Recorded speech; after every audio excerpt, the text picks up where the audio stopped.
Mister Sam, mister सूरज, आज आपके father की डेथ को पूरे 30 दिन हो गए। अब आप लोगों को उनकी वसीयत बताने का टाइम आ चुका है। वकील साहब, दोनों बेटों में कितनी कितनी प्रॉपर्टी बटेगी? जी मैडम। और मैडम क्या ना, आपके पति ने सारी प्रॉपर्टी आप ही के नाम की है और दोनों बेटों को कुछ देने से पहले वो इस दुनिया से जा चुके हैं। ये लीजिए अपनी प्रॉपर्टी पेपर। अब आपकी मर्जी है कि ये प्रॉपर्टी आप अपने बच्चों में कैसे बांटोगी। मेरा काम हो चुका है। अच्छा, मैं चलता हूँ। अच्छा माँ, ये जो प्रॉपर्टी है ये हम दोनों भाइयों को कितनी कितनी मिलेगी? जब प्रॉपर्टी मेरे नाम हो चुकी है तो मैं सैम को इसका हिस्सा क्यों दूं? हाँ, ये तो सौतेला है ना। सारी प्रॉपर्टी तेरे नाम करूंगी। माँ, ये आप क्या कह रहे हो?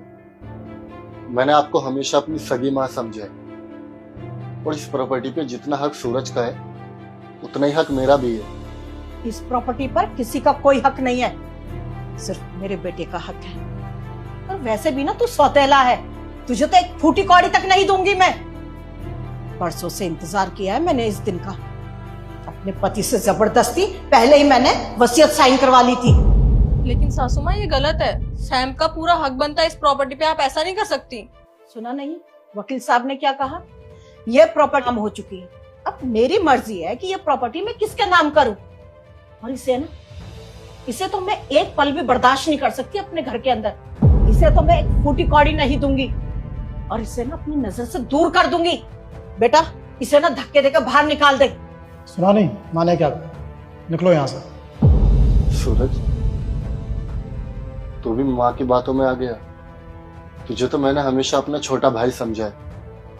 तू चंद पैसों के लिए मुझे घर से बाहर निकालना चाहता है? प्लीज यार, मुझे ज्ञान मत दो। आपको भी अच्छे से पता है कि पापा के जाने के बाद इस घर में सारे डिसीजन माँ लेती है और मैं माँ के फैसलों में बीच में नहीं आता। माँ ने कहा कि तुम्हें धक्के देके बाहर निकालूं और मैं शराफत से बोल रहा हूँ, चले जाओ यहाँ से। ठीक है, सब समझ आ रहा है। अगर आज पापा होते ना तो हमें ये दिन देखना नहीं पड़ता। चलो शताक्षी।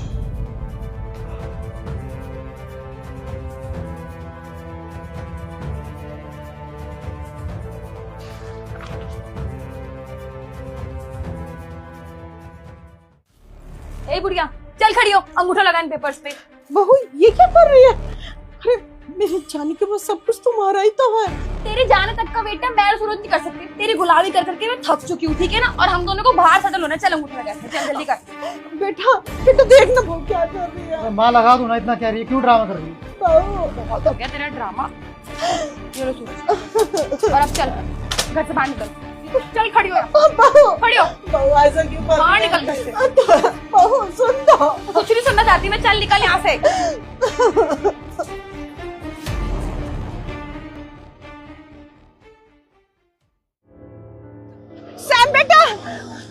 सैम बेटा रुक जा। शताक्षी, ये माँ की आवाज है ना? सैम बेटा। माँ, आप यहाँ? और आपने ये क्या आई हुई है? क्या बताऊं बेटा, बहू ने ना सारी प्रॉपर्टी अपने नाम करा ली। मुझे धक्के देके निकाल दिया। जब से ना मैं इन सड़कों पे भटक रही हूँ बेटा। तो आप रो क्यों रहे हो माँ? अरे आपको तो खुश होना चाहिए। ये सब जो आपके साथ हो रहा है ये आपके कर्मों का तो फल है। जो आपने मेरे साथ किया वो देखो, तो भगवान ने आपके साथ कर दिया। वो कहते हैं ना माँ जी, भगवान के घर देर होता है अंधेर नहीं। अब आप हमारे पास क्या करने आए हो? बहू, मैं तेरे से माफी मांगती हूँ। मैंने जो किया ना, मैं बहुत शर्मिंदा हूँ। मुझे अपने साथ ले चल, मैं तेरी माँ हूँ बेटा। माँ और आप, वो दिन भूल गए आप जब सैम आपके सामने गिड़गिड़ा रहा था कि मुझे घर से मत निकालो, मैं कहाँ जाऊंगा? उस दिन आपने क्या रिप्लाई दिया था कि मैं तुम्हारी कोई माँ नहीं हूँ, तू मेरा सौतेला बेटा है, तू मेरा कुछ नहीं लगता। अब आप माँ हो गए। याद है जिस दिन आपने मुझे धक्के देकर बाहर निकाला था ना, तब से लेके आज तक इन 5 सालों में शताक्षी और मैंने न जाने कैसे कैसे अपने दिन गुजारे। तो आपने पापा के साथ धोखा किया था। कोई प्यार नहीं करते थे आप पापा से। पापा की सारी प्रॉपर्टी अपने नाम कराकर सिर्फ उनके मरने का इंतजार किया। और देखो आपके बेटे और बहू ने तो आपके मरने का इंतजार तक नहीं किया और आपके जाने से पहले सारी प्रॉपर्टी अपने नाम करा ली और आपको धक्के दे के बाहर निकाल दिया। तो कहते हैं ना, तो जो भी आपने कर्म किए हैं उसका फल आपको यही भुगतना पड़ता है और आप भुगत रहे हो और आगे और भुगतोगे। हाँ बेटा, तू सच कह रहा है। अपने किए का फल ना इसी धरती पर मिलता है, लेकिन मैंने कहा ना, मैं अपने किए पे बहुत शर्मिंदा हूँ बेटा। मुझे माफ कर दे, मुझे माफ कर दे बेटा। मैं तो आपको कभी माफ नहीं कर सकती, क्योंकि मैंने सैम की हालत देखी है। कितनी मुश्किल से हम दोनों ने अपने आप को संभाला है। चले सैम? चलो। नहीं बेटा, मुझे छोड़ के मत जा बेटा। मैं क्या करूँगी, क्या करूँगी बेटा।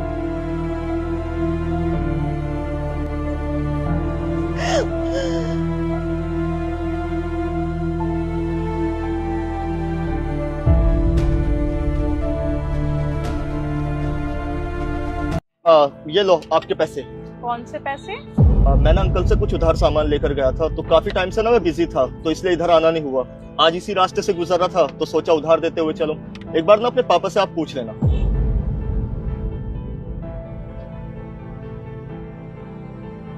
चाय दे देना एक। जी साहब।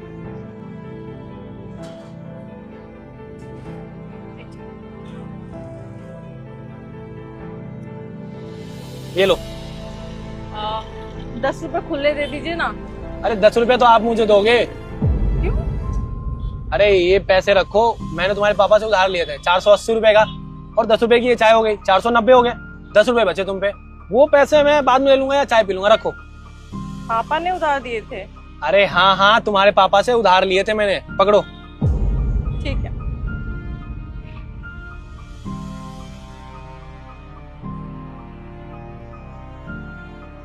जी भैया, अभी चाय लगा दो।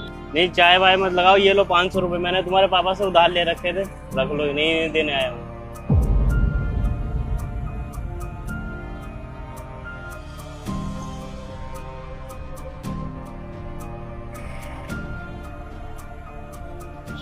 अच्छा मैडम, आपसे एक बात पूछूं? हाँ जी, पूछिए ना। यहाँ के लोग तो बहुत ईमानदार है भाई, सामने से आकर आपके उधार पैसे लौटा रहे हैं। नहीं तो आज के कल के जमाने में कोई उधार लौटाए, इम्पॉसिबल। अरे आज के टाइम में तो अपने उधार नहीं लौटाते, ये तो गैर है। जी, ईमानदार तो हैं ही, पर बहुत अच्छे भी हैं दिल से। दिल के अच्छे मतलब? मैं कुछ समझा नहीं। मैं समझाती हूँ आपको। ये जो जितने भी पैसे देकर जा रहे हैं ना, ये कोई उधार नहीं है, ये मेरी मदद के लिए देकर जा रहे हैं। वो क्या है ना भैया, हमारे घर में कमाने वाले सिर्फ हमारे पापा ही थे, लेकिन अभी 5-6 महीने से ना उनकी तबीयत खराब हो गई है। वो कैंसर डायग्नोसिस हो गया है उनको, तो इस वजह से वो यहाँ पे काम करने नहीं आ पाते हैं, जिसके बाद मजबूरन मुझे यहाँ पे काम करना पड़ रहा है। और ये आपने देखा ना, जितने भी लोग हैं जो मुझे पैसे दे के जा रहे हैं, वो ना सब हमारे मोहल्ले के। वो हमारे पापा को देखने भी आए थे। जिस दिन से इनको पता लगा है ना कि हमारे पापा की तबीयत खराब हो गई है, तो किसी ना किसी बहाने से बस हमें पैसे दे के चले जाते हैं। लेकिन एक बात है, आप इतने शौकी से कैसे बोल सकते हो कि ये लोग आपकी मदद कर रहे हैं? हो सकता है आपके पापा ने सच में इनको उधार दिया हो और ये लोग आपका उधार चुकता कर रहे हो, और आपको ये गलतफहमी हो रही है कि ये लोग आपकी मदद कर रहे हैं। अरे मैडम, आज के टाइम में कोई किसी की मदद नहीं करता, ये जमाना सेल्फिश है, सेल्फिश।